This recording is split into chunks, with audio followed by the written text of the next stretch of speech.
Inilah penerapan kantin setelah melalui proses.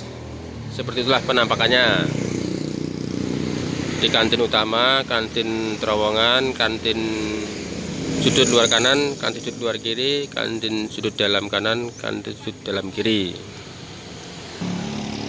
Selain untuk taman, bisa juga untuk trotoar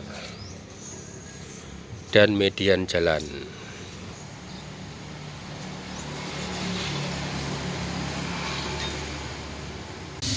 Ini kantin utamanya, semuanya dimensinya 60, panjangnya lebar 20 cm, tingginya 30 cm. Lalu ini kantin untuk got yang ada lubangnya, ini untuk got, jadi air mengalir kalau hujan lewat situ.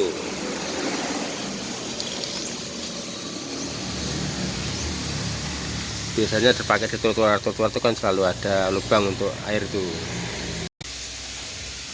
Ini namanya sudut dalam kiri, sudut dalam kanan.